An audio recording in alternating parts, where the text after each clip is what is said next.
That's metamorphosisconnection.com, your link to direct you on your spiritual transformation. Hey, it's Patrick for Zero Res. Believe it or not, barely a month from now, the kids will be back in school. So while you're getting some fresh looks for your kids before they head back, make sure to get a fresh look for your home, too, with my cleaning heroes at Zero Res. Carpets, tile, rugs, upholstery, basically every surface in your home can be Zero Resified, so it's time to call the cleaning pros at Zero Res. It's also the height of the summer allergy season, so it's the perfect time to get your air ducts cleaned. Get that nasty pollen and dust that's been swirling through your air conditioner out of your home. This month from Zero Res, get 3 rooms of carpet cleaned starting at just $129 and take $75 off an air duct cleaning.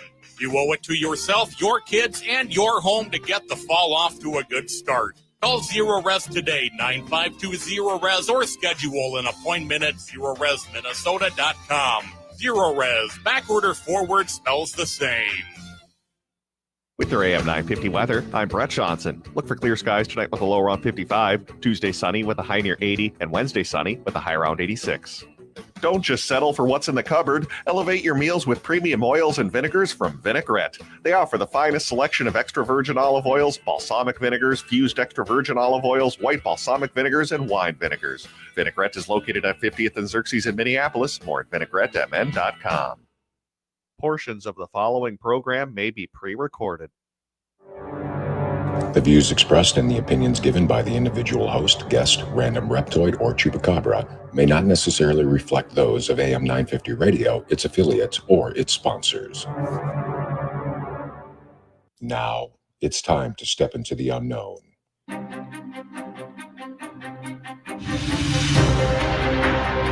There are things people experience but never talk about.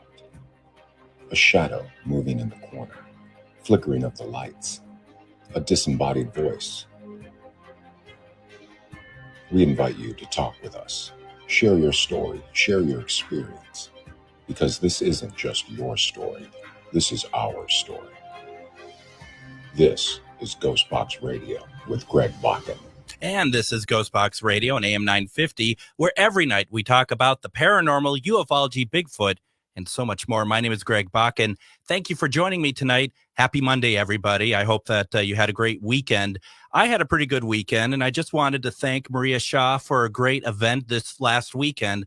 She had a psychic fair and some classes, this kind of sort of event in Bloomington, and it was fantastic. I went to her crossover gallery on Sunday, which was very moving and very incredible. I've actually, all the years I've gone to different sorts of galleries and whatnot, I've never experienced anything quite like it. So it still has actually an effect on me. So I'm just kind of keeping that little gift to myself right now. I know they're planning something in October, and once I know more, I will pass it along. And I'd also like to thank Char Savoy for all she did to get me into this event this last weekend. And actually, normally she does her own classes and stuff, and she shared the stage with me so we could do a presentation. And I know that I really do appreciate that quite a bit. Now, this week is a big week for us, and we have a big event at the Anderson House in Wabasha, Minnesota. The event starts Friday, August 18th, and ends Sunday, August 20th. It's a weekend of paranormal investigation, talks about all things paranormal in the history of Wabasha and the Anderson Hotel. And we also have a great guest attending as well. We all know Dave Schrader. You will have seen him on great Travel Channel series such as The Holzer Files and Ghost of Devil's Perch, as well as listening to him in the podcast, The Paranormal 60. I and many others have been impressed over the years by his keen paranormal mind. And we were thrilled when Dave said that he would join us in Wabasha for his first investigation of this historic hotel. Dave, welcome to Ghostbox Radio.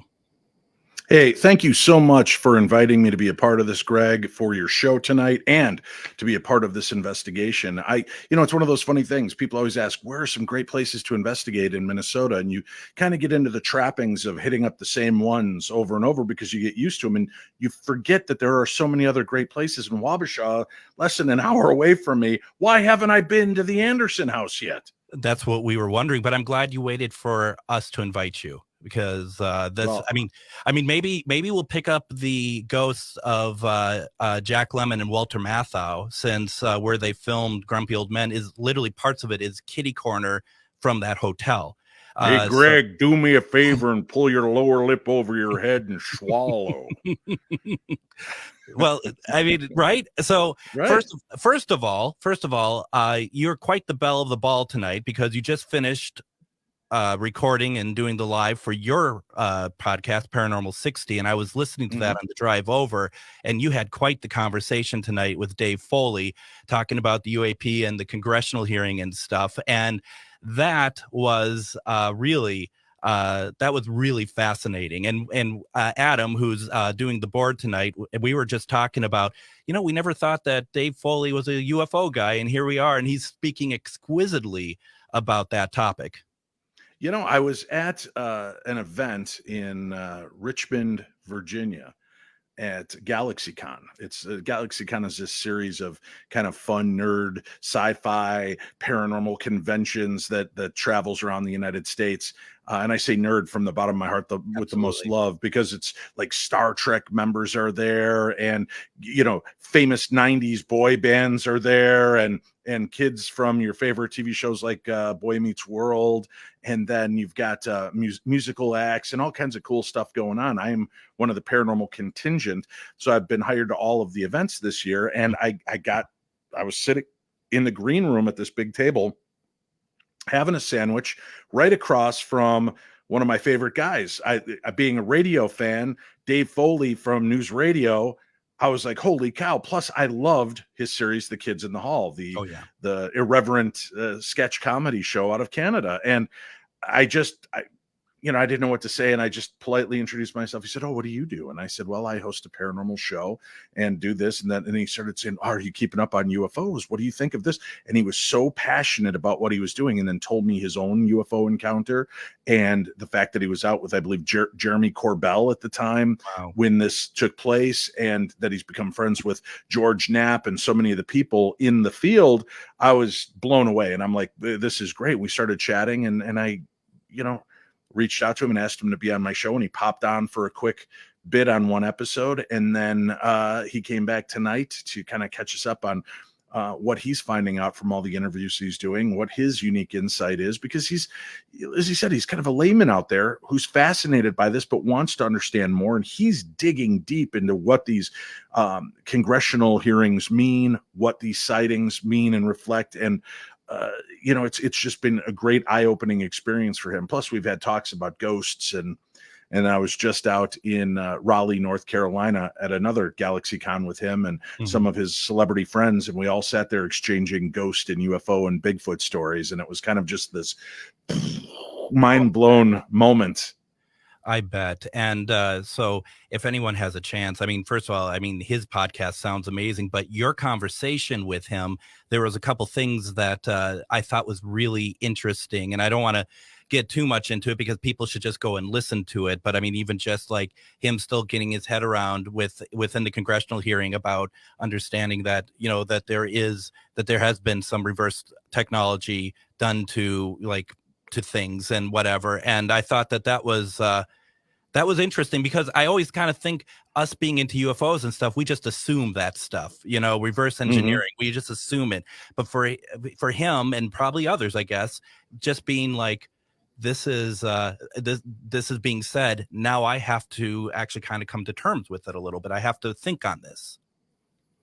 Right. And that's exciting, right? Because that means that we're no longer just sitting in our lifestyles, just, punching the card, going home, eating, sleeping, and starting a day over. Now our minds and our paradigms are being opened and examined now more than ever. And it's an exciting time to be alive, man. I can't wait to see what comes up next, even if it's only on fringe element news shows, because or YouTube, because the regular media doesn't deem it important enough. I am interested to see this, so that when the disclosure and the acknowledgement comes, guys like you and I and Dave Foley and Dave Scott and so many of the strong women in the paranormal field that are following this, we'll all already kind of be there, and we can help the others catch up. Absolutely. Now, maybe we'll touch on this maybe a little bit later in the program, but there's some other things I'd like to move on to. Please. And I also want to open up the phone lines. Anyone who wants to ask Dave a question tonight, we have Adam here in studio with us, and he's going to be taking calls. He might even have some questions. If you have questions in the chat, please put them in there for Dave. We talked beforehand. He's happy to answer them. If you want to call in at 952-946-6205. That's 952-946-6205. I also want to say, Dave, congratulations that there is that Movie Web article that came out just like today, right? The 10 best paranormal investigation TV shows of all time, and Holzer Files is number 10 on that. Well done. See, I like to look, everybody's like, oh, you should have been number one. How do you know what order this guy put him in? Absolutely. Maybe we were his number one pick at number 10. We were the best. I don't know, but I'm still psyched to be a part of the list. As number 10, there are so many shows out there that were not part of this list that it really is humbling to know that somebody, especially when we've been off the air for 2 years with that program, to know people still consider us in that high of regards with the Holzer Files, which now, if I can mention, you can watch on Discovery Plus, or if you have Max, the app Max, you can stream all of the Discovery Channel programs over on Max now. So Holzer Files, Ghosts of Devil's Perch, A Demon in the White House, and Curse of Lizzie Borden. Those are the 4 different programs and projects I've been a part of. And if you're up for it, you can filter through all the seasons of Ghost Adventures and see, I think, about 10 episodes that I've done there. Yeah, absolutely. And I mean, it was really cool. And you and I talked almost every time I see you. I always say that I think it was a mistake that Holzer Files went away. So I won't go into that and bore you further with that. We just all know that that's the case, and everyone in the comments here agree. I'm just happy to have been given the opportunity to do 23 episodes and be able to kind of put Dr. Holzer's name back in the lexicon so people remember. And although there are so many disappointed, at least we got 23 opportunities to tell stories that I think meant something and were more than just screaming and yelling and running around. It was giving an opportunity for the ghosts to speak. And I feel very proud about that show. You should. Now, Adam, did you have something? Yeah, actually going to the Holzer Files. Number 1, I absolutely loved that show. Thank you, Adam. Number 2, it's kind of a two-parter. Mm-hmm. What was the most intriguing case for the Holzer Files that you went on after reading and going through all of Hans's materials? And the second part to that is, did Shane really want to go into all those dark places by himself? Okay. Let me start with number 2 first, right? The hashtag Poor Shane movement. First of all, let it now be known that I'm the one that began the hashtag Poor Shane on Twitter. When we started watching the show live with listeners, I said, somebody's going to the basement, hashtag Poor Shane. So when we shot the show, I'm going to give you guys a little insight here. We'd film for 5 to 6 days, 12 to 14 hours a day. And that gets pared down to 42 minutes. Mm-hmm. At one point in every investigation, each one of us is alone in the same room. But we only show the moments when something happens, something intriguing. And sometimes it was around Shane. Sometimes it happened to me. Sometimes it was about Cindy. So there are times that Shane had to go to even darker, creepier places, but you never see it because nothing happened to him. So that's how it rotates around. The attics and basement, I'm going to tell you in all honesty, and for those of you watching the show right now, I'm going to give you the best perspective, okay? You're looking at me. I'm now Shane, walking in an old house in the attic or basement. You'll notice my head's got clearance. My shoulders have clearance. I'm able to move through. A lot of those buildings were built in the 17 and 1800s or very early 1900s with very short basements and attics. If I'm up there, you see me like this, hunched up and all. This is not a good look for this right here. Not a good look for TV as it is. This even worse for TV. Nobody wants to watch Dave Quasimodo stooping around in these areas. I did that, and you saw a few of the episodes where that happened. But it was more about, Shane's reaction was great, and I loved it. The directors loved it, and there were times I'd say, should I start in the basement this time? And they're like, oh, of course you shouldn't. We love when Shane gets all bent out of shape at you. And he would, but he was a good sport about it. And the thing was, he came in the more novice of the three of us. And although he was great with the tech, being in the thick of it was new to him.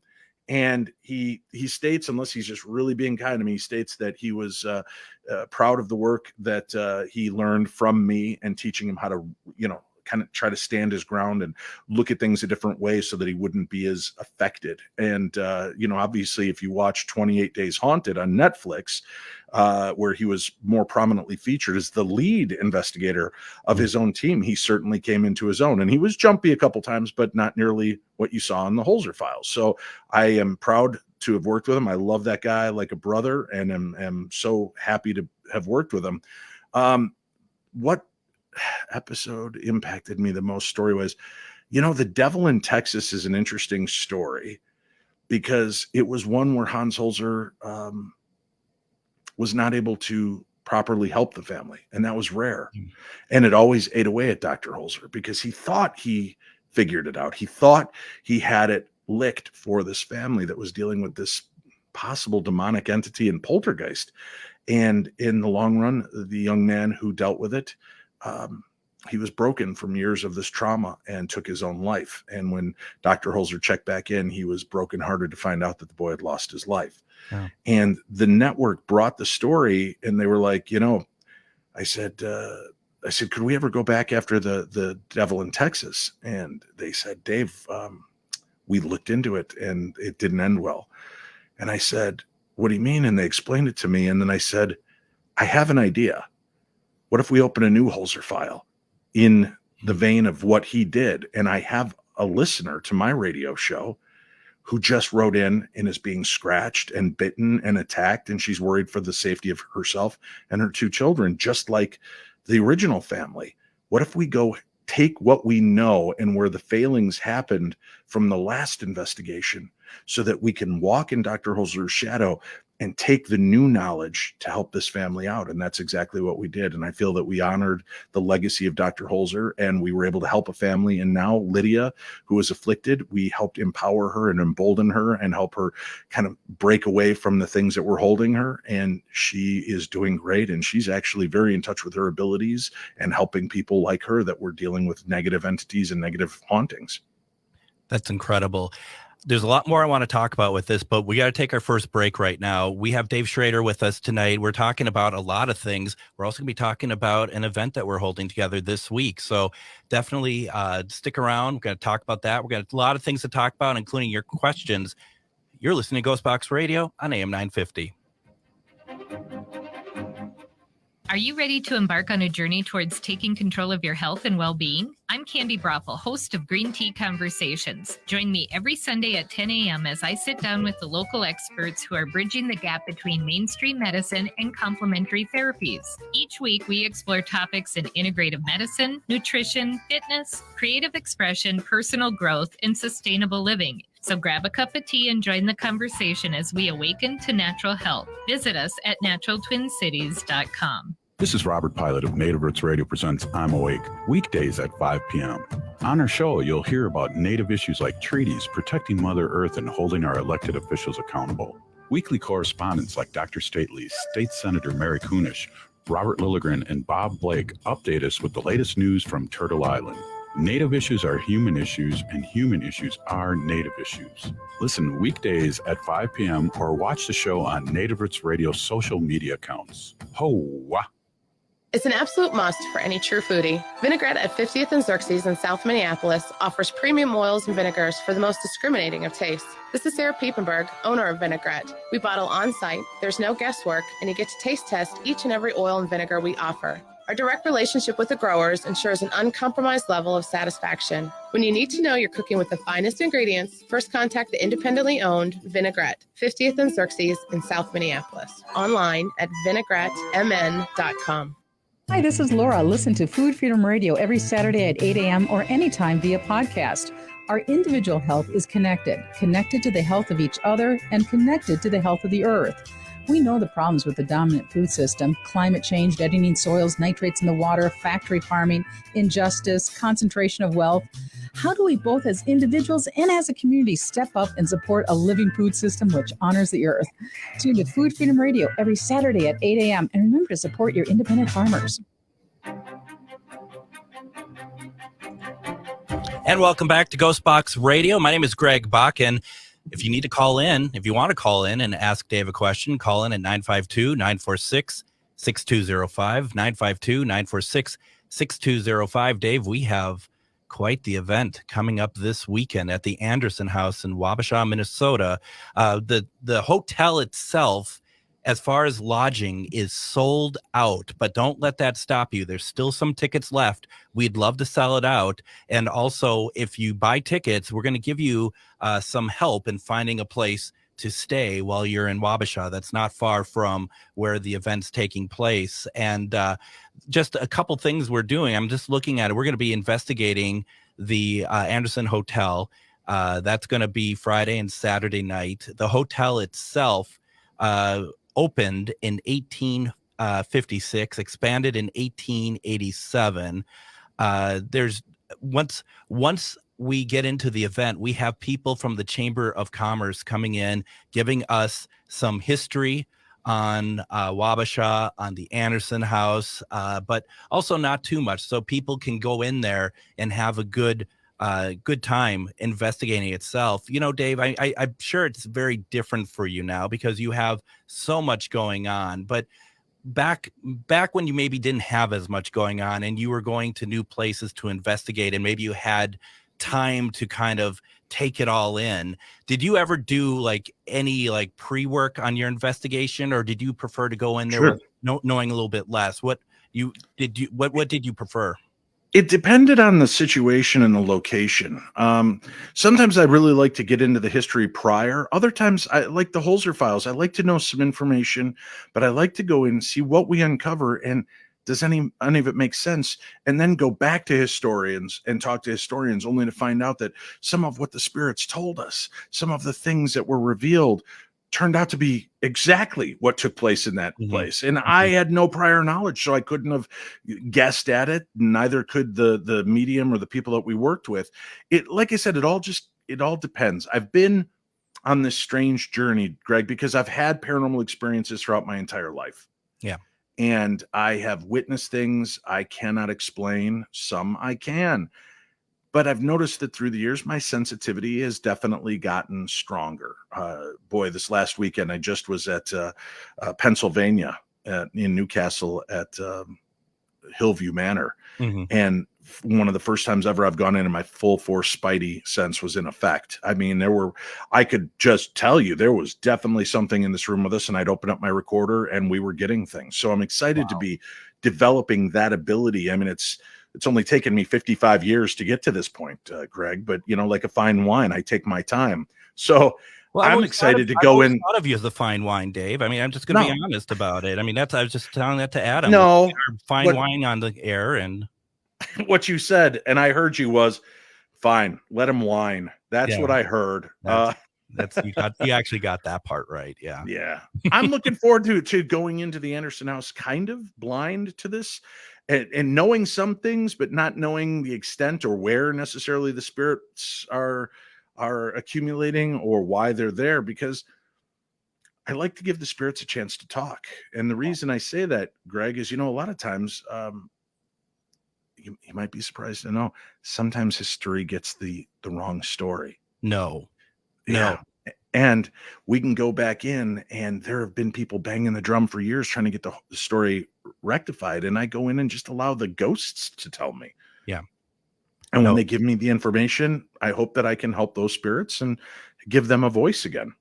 What I also find that some people might hang their hats on more than they should is if they have a preconceived notion of certain spirits that are at a location, maybe famous, so to speak, because the lore has been going on so long, they focus on trying to reach out to those spirits. And like you said, I like the idea of you saying, just listen to spirits talk, just listen to what's coming through, because you just never know what you're going to pick up. And I think that's a healthy way of doing it. And I think it's a lot more fun that way. Right. And you don't go in with necessarily a skewed perspective, or I go in with intention, not expectation, if that makes sense. I go in with the intention of making communication, but not with the intention of I'm going in with the expectation that I'm going to speak to Greg. and I'm going to speak to the spirit of Shar. And this is because then when sometimes you're so hyper focused, you miss out on the other elements, the other spirits that are looking to speak, because you've limited your own creativity, your own brain. And I hesitate to use the word imagination because it sounds, oh, you're making it up. But no, I believe that engaging the creative, imaginative part of your brain allows for better communication. And that comes from somewhere. Look at how many playwrights, authors, and musicians that open that up, free flow, and they don't know where the information comes from, but it is a spiritual journey. And I think that that's exciting. It is very exciting. Now, when you go into these investigations, when you're part of events and stuff, do you ever bring any equipment, or do you let other people and equipment and you just bring Dave to the investigation? Let's face it. Do I need any other equipment besides the Dave, Greg? Yeah, no. I've been told I'm a huge tool. That's what I was just about to tell you that. Wait a minute. I like the recorder. I come in with my recorder and maybe go to my necrophonic spirit box just as an accessory. But I've gotten away from being so focused on so many screens because I feel I miss out on what's going on. And I love to be in the moment and aware. And I love those, EVP is my thing, electronic voice phenomena, for those of you that may not know, on a show called Ghostbox Radio. But I love having that immediacy. Yes. That communication back and forth. And so that's exciting to me. It is. And I'm going to be bringing a number of spirit boxes, because I do, and one of them is a nice. What? You have spirit boxes? I have one or two, and one is a custom that was built by a gentleman named Andre, and that's why we call it the Andre box. And imagine that, right? And real creative, Greg. Real creative, but it's a beautiful box, and we've gotten a lot of good stuff from there. So I'm going to see. I've never taken it to the Anderson house before, so I'm really looking forward to see what that is. The place I'm going to be stationed in during the investigation, which you should be happy it's not with you, so you're safe this time. It's going to be kind of a ITC spirit box sort of culture, if you will. It's going to be great. Well, I hope at some time I could be with you for that, because I'd like to witness that myself during the investigation. No, that was in the contract. You don't investigate with me. Damn it. You're like, what contract? I get gropey and play grab ass once in a dark room, and now you don't want to be my friend, Greg. I see how it is. Yeah, I guess we all thought that investigation meant different things at that time, but bad touch, Dave. Bad touch. I'm sorry, Greg. I just wanted a hug. I am bringing a new tool with me to try to help get the spirit world communicating with me as well. And I don't know if I should show you or surprise you when we're at the event. If you wait till you show me until I'm at the event, it may make me want to actually go. Or you can. Well, I hope you want to go. It's your event. I'm just a paid monkey to be there, man. or if you want to show for people who are still on the fence about whether or not they want to go, this might be what gets them to actually get that ticket that they've been putting off, Adam, for a long time. And Adam. Yeah, well, let's get up and Adam to sign up, because there are very few tickets that remain for this investigation. Greg, Shar, myself, we're going to all be on hand. We're going to help you try to make communication with the other side, and we're going to have a great time doing it. And all right, I'll show you. I have a brand new investigative friend who's coming with me that I'm hoping will inspire the spirits to come out and play. And while I was at the Hillview Manor this last weekend, I was introduced to this and decided that my life was empty without it. And he needed to join me going forward. So, ladies and gentlemen, meet my new buddy. Yeah. Jeez. That's the stuff of nightmares. I'm going to make it bigger for people to see. Oh, my God. Yeah, this is Oliver. And Oliver is going to come with me. Oliver, are you excited about going on the ghost hunt? Yeah, Boo is right. We're going to go look for ghosts together, Ollie. So this should be a lot of fun, and I'm hoping that the spirits will want to come out to play with Oliver and get to know him as much as I have and fall in love just like I have as well. So here's the problem, the immediate problem. For those who are listening on the radio, there is Dave has held up a doll that looks like it's in prison garbs, if I'm not mistaken. No, he just is dressed in a nice blue and gray stripe onesie. It says child's in prison. I don't know what's going on here. It speaks. It's the stuff of nightmares. If you listen to the show long enough, you know that tonight Adam will be sleeping with the lights on after seeing that. It is a reportedly haunted doll. And it is a doll that came out that is an intelligent doll that learns to communicate like a Furby. That the more you speak with it, the more you work with it. And I'm going to work with it on certain things to try to see if it will see the unseen, if it can alert us to possible spiritual activity and entice the spirits to come play with it. Now, do you know if this doll kills? I'm just going to ask the questions I think everyone else is wanting to ask. Does this doll kill? I mean, it looks like it could. Just being honest. Has it taken you over right now? I don't know what you're talking about, Greg. And I don't think Oliver likes the tone of your voice. This is why we're investigating in different rooms. Yeah. But it's going to be Dave's not here. Yeah, that's cool. That's going to be really neat to see what happens with that. And that's what I love about this field, when people are just being creative with how can we try something different to bring forth any kind of communication or activity. I have an idea I could share with you. I don't know. Do we have to take another break? I don't want to step on it if we do. No, we got about 6-7 minutes before we have to take a break. Okay. So I was thinking outside the box, trying to consider what could we do to communicate with spirits, with energies, and trying to think of common items that we use. And it struck me. I said, I think I would like, and this was during one of my talks back in 2007, I said, I think I'd like to take an Etch-a-Sketch with me, because what's inside are magnetic filings, right? Yep. And you're effectively carving the magnetic filings out, and it drops, it creating the image on the screen. And an investigator, Dusty out of Florida, heard me talking about this and thought, what the hell? I have an Etch-a-Sketch laying around, and they brought the Etch-a-Sketch into a home that they were investigating. And she called me back, and she's since passed, I'm sorry to say, but Dusty said, Dave, I've got to tell you, this is one of the most unusual things I've ever seen. The way they would do this is they would get a house.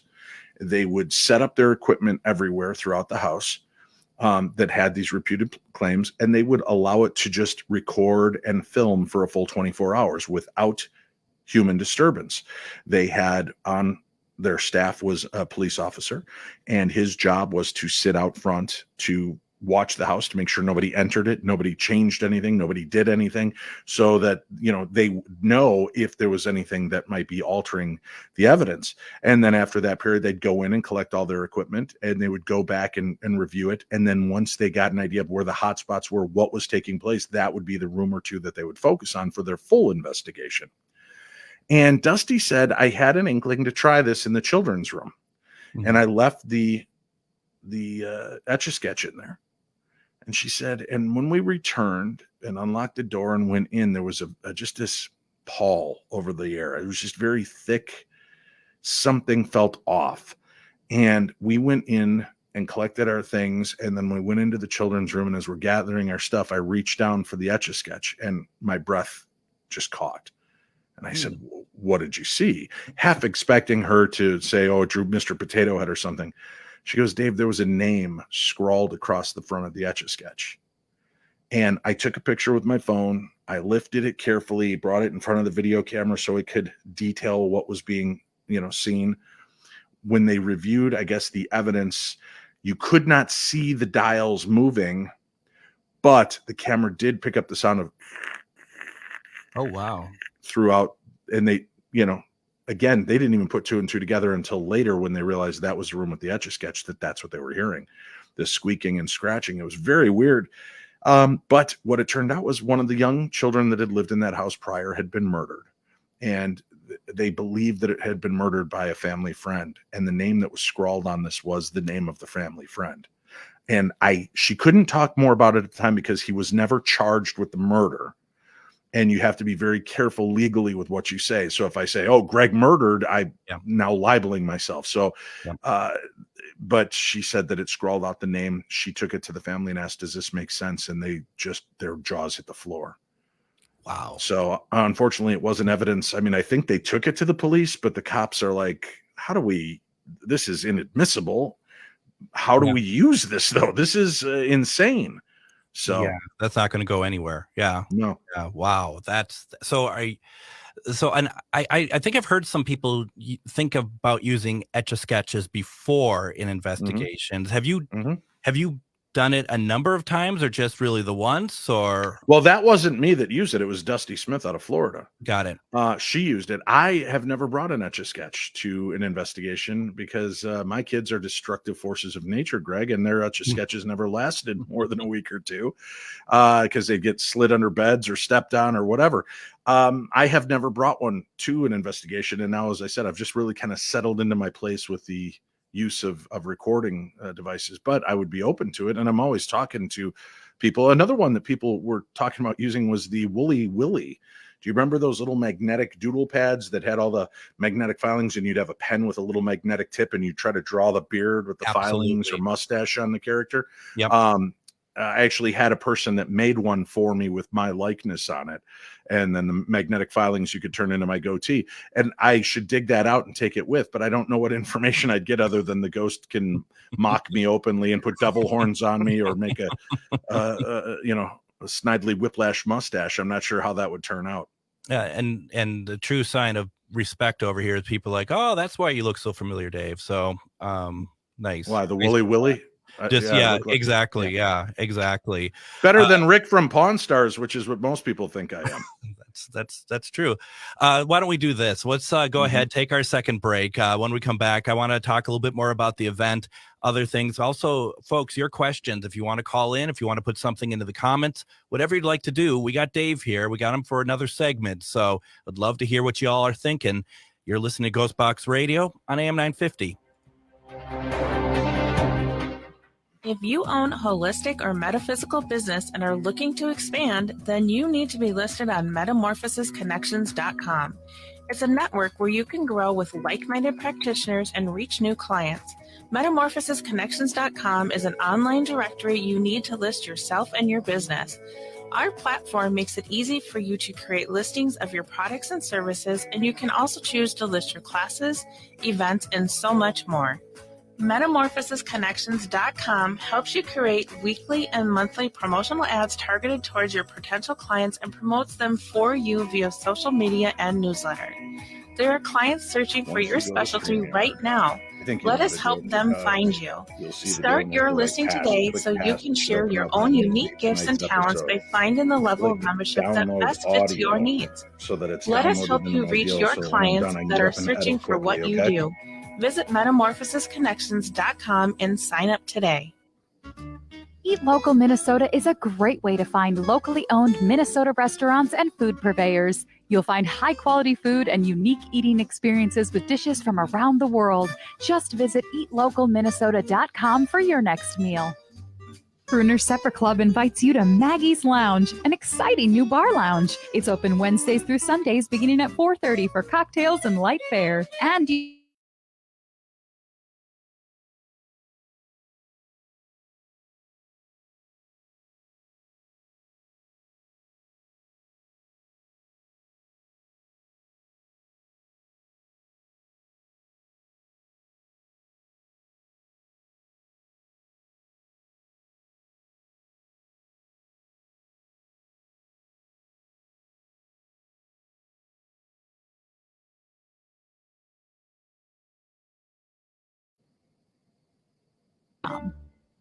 With your AM 950 weather, I'm Brett Johnson. Look for clear skies tonight with a low around 55, Tuesday sunny with a high near 80, and Wednesday sunny with a high around 86.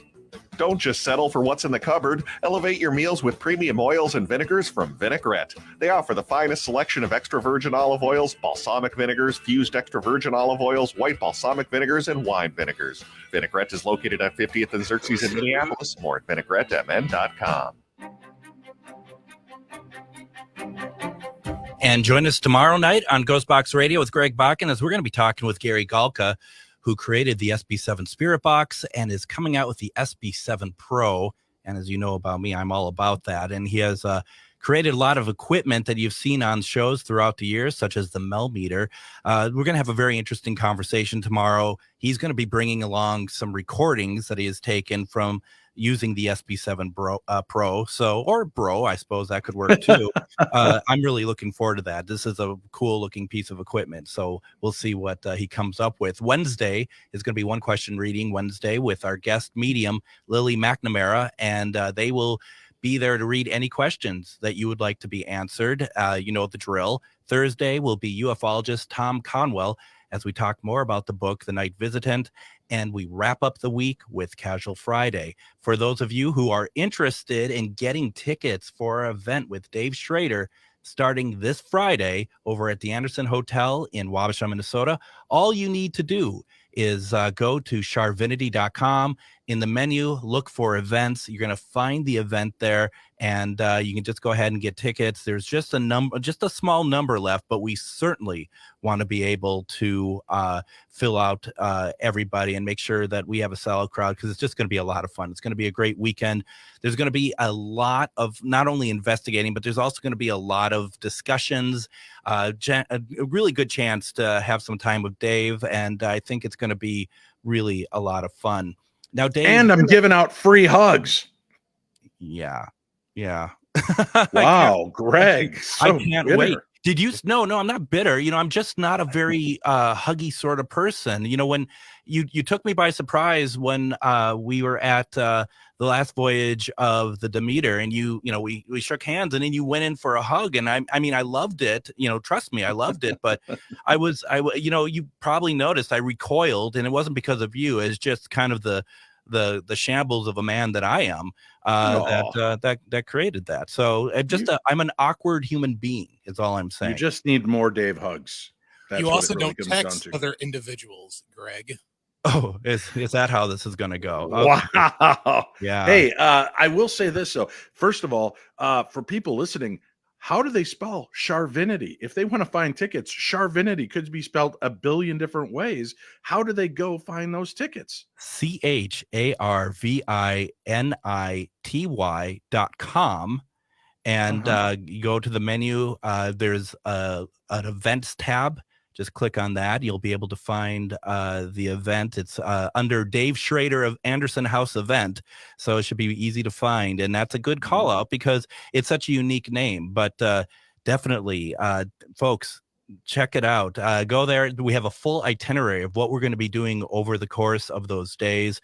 And the Anderson House just got a new chef. They have food service. They just opened up their new bar in the basement, the Lost Dutchman, and it's going to be a lot of fun. And I can't wait, Dave, for you to check out the place. Me too. I'm super psyched about that. We've got a lot of great friends, mutual friends, a lot of our friends and followers from the Paranormal 60 and Ghostbox Radio are going to be on hand. And like I said, folks, there are very few tickets that remain. Less than 6 tickets remain. Don't wait for the last minute. Don't think you're just going to show up at the door and we're going to be able to let you in. Get your tickets now. Charvinity, CHARVINITY.com. And then make sure to check out the events tab. Click on the Anderson House with me and make your time to come ghost hunt. We're going to have a blast. And Char, I think you're still listening. If you're still listening, could you put the link into the comments, please? That would be fantastic. Yeah. Do you want to answer some questions? We got a bunch of questions that came in through the chat. Would you like to answer some questions? I would, but first I would like you to just tell me real quickly, has the Anderson House always been haunted? Is it just the new owners that have uncovered this and found that there's something beyond the normal Ken that exists in that abode? No, there's been activity there for quite some time. I can't tell you exactly when it started, but there's some stories that have taken place that led to believe that some of those spirits that were left behind, that they actually still haunt the Anderson House. And what's interesting, because the Anderson House has been a working hotel virtually from the time it opened to 2009, I believe it was, and then it closed for a couple of years and then opened back up. There are spirits that people have been able to communicate with that were people who worked there in the 80s. You know what I mean? So there's just that sort of like, it's not necessarily like, everyone always thinks about ghosts from like the 1800s or World War II era or something. No, we're talking even as much as soon as the 80s. And there's been some people there that have picked up some actual spirit box recordings, as it happens, and people who had worked there during that time were on hand to listen, and immediately they recognized the voice that they hadn't heard in nearly 40 years. And that's the cool stuff. That's the stuff I love. Yeah. Great. Yeah. No, all right. What questions do you have for me? Mr. Brad Webb asks you, has there ever been a location that has scared you so bad that you refuse to return? And don't say the studios of AM 950. Let's not make that public. Not at all. No, there's not. There's not been. I've been to a few places that were underwhelming. I felt were just like, I don't really feel this is that haunted, but that's the only reason I probably wouldn't go back. I might just to give it another shot because, believe it or not, ghosts don't always just tap dance for us when we want them to. Mm-hmm. But nothing that's ever terrified me or frightened me enough to not want to go back. I've stood in the well in Bobby Mackey's, the well to hell. Yep. The portal to hell. I've been in just about every major haunted locale in the United States at this point, and some around the world. I tell people, first of all, I go in with the intention to have an experience. The expectation is to be open. The intention is to be available to the spirits. So if I was there, I might get shocked, like, whoa, did you see that? But it doesn't mean I'm afraid. Yeah. I've only been afraid a few times, and those were more because I just, like when I got shoved at the Whaley house in the ghost, the Holzer files. That was frightening in the sense that that kind of activity had never happened to me before. And that kind of force was so beyond my imagination. Because I've always, really, they got pushed by a ghost. I'd kind of roll my eyes at the concept. To have something actually hit me with that force, knock me into somebody, and then drop me to the ground like a sack of potatoes. That took a while to get my head wrapped around. I went from being afraid to, I now accept that I kind of have been the whipping boy for some of these spirits, because I kind of feel like that's a gift. And I know that sounds weird, Greg, but I feel like the spirit found somebody that they can reach to, somebody that they can get the attention of, and somebody that doesn't run or scream or misinterpret them. And I'll take that. If it means I got to get a little bumped and bruised to do it, then so be it. This happened. What can I do to help? That's my next thought. I had the experience, and I've people who've listened to the show before are going to know what I'm talking about here, because I've talked about it a couple times. But I was out in Indiana doing some squatching with Denise Ernie Pack, Char Savoy, some other people, and during being in the woods and stuff, I got this touch on the back of my head, like someone held it and released. And what was really interesting about that is, like, there was no like branches or anything nearby. I don't know what that was. We were getting a lot of eye shine and stuff, and that's the sort of thing that I think some people might be a little frightened by that, but it's actually not frightening at all. It's actually it's actually really cool, because it felt like it didn't mean any harm. And sometimes I feel like some of the forces that we get doing investigations and stuff, if we're being touched or even pushed, that maybe it's not meant to be something that maybe it's trying to get our attention and not necessarily trying to do anything more than that. Agreed. And that's the whole thing is sometimes, people are like, well, it pulled my hair. Maybe that was the only way it could get your attention. Mm-hmm. There's a difference between kind of having your hair tugged and having somebody grab you and throw you to the ground by your hair. Right. And that doesn't happen. Right. That's so rare. Yeah, absolutely.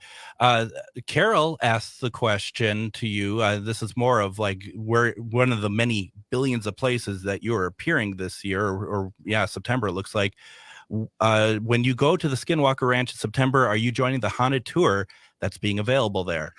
I'm going to Vernal, Utah for Phenomicon. Nobody has addressed me about investigating or anything, but I'm totally open to it. I would love to be a part of whatever they're doing. And if I get a chance to go to Skinwalker Ranch, count me in. Yeah, absolutely. I wouldn't say no either. That's for sure. And of course, one that you probably get asked quite a bit, but everyone loves to know is like, what is either your scariest or most favorite experience that you've had doing this?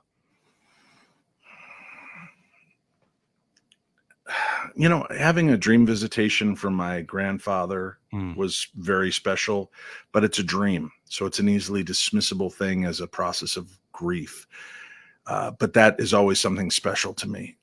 Having the experiences of walking in the footsteps of Dr. Hans Holzer, one of the preeminent paranormal investigators in the world, and getting a chance to do the Holzer Files 23 episodes, igniting the stories and going back to look through the ashes of what was there and see if there's any more activity. That was fascinating. And the history that went along with it, going into locations where George Washington stood and maintained, like the Morris Jumel Mansion. He used it as a stronghold during the war.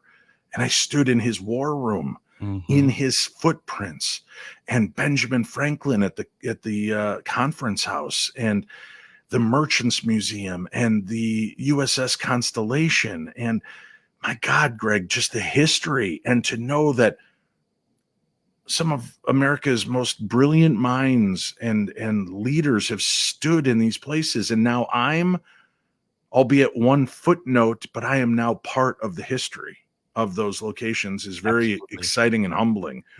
So there's so many, it's like trying to pick your favorite child. There's different elements of each one that you learn to love and learn to not love necessarily about them.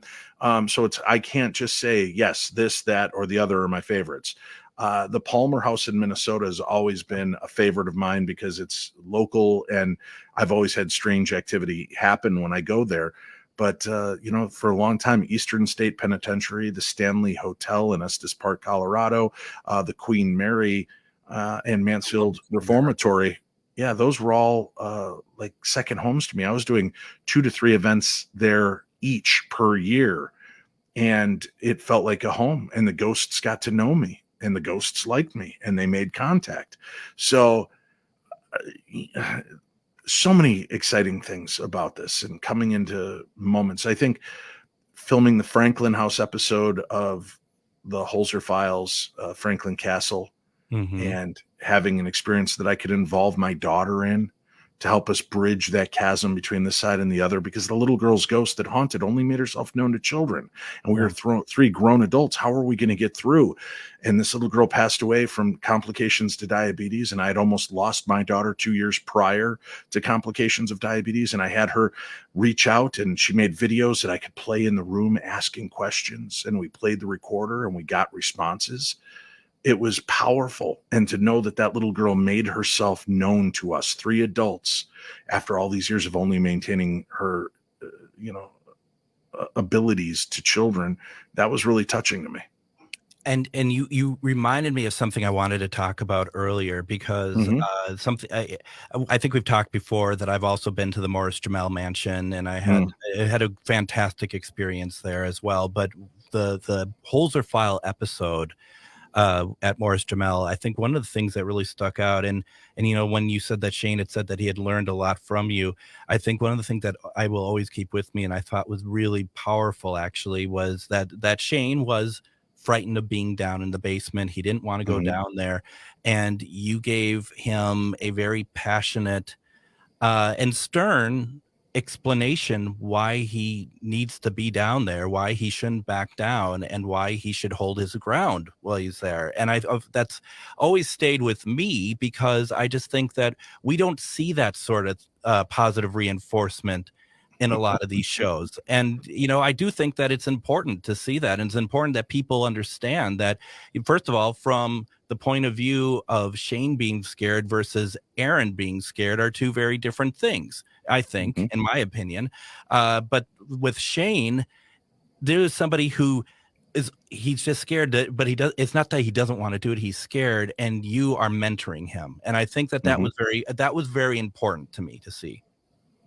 I agree. It was I love that you saw it as a positive. I get a lot of people who thought I was a jerk and a bully for yelling at Shane.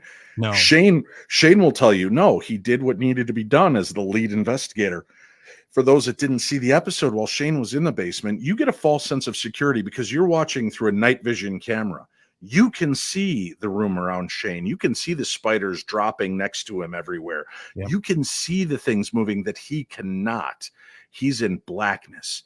And he hears something and sees a shadow move across the room, and it unnerved him, and he flew upstairs. And I had to have the comment where I said, I told him, no, you get back downstairs, you face this. That's why we're here, to get answers. And, did that. And it was great. He turned around, I don't even have my damn flashlight. And he went back down in the basement kind of sulking, but he understood it and he went back to do it. And that I give him a lot of credit for. And because of that lecture that one time, when we hit another episode, when he ran up at first and he was by himself, he heard in his head my voice and knew the right thing to do and turned around and went back down in the basement by himself, got his recorder, and ended up capturing one of the best pieces of evidence. We got to cut it short. Dave, thank you so much. Everybody, please, if you want to go to this event, go to Charvinity, CHARVINITY.com. Go to events. We hope to see you this week. Dave, thank you so much for everything. Thank you, Greg, as always. Take care, everyone.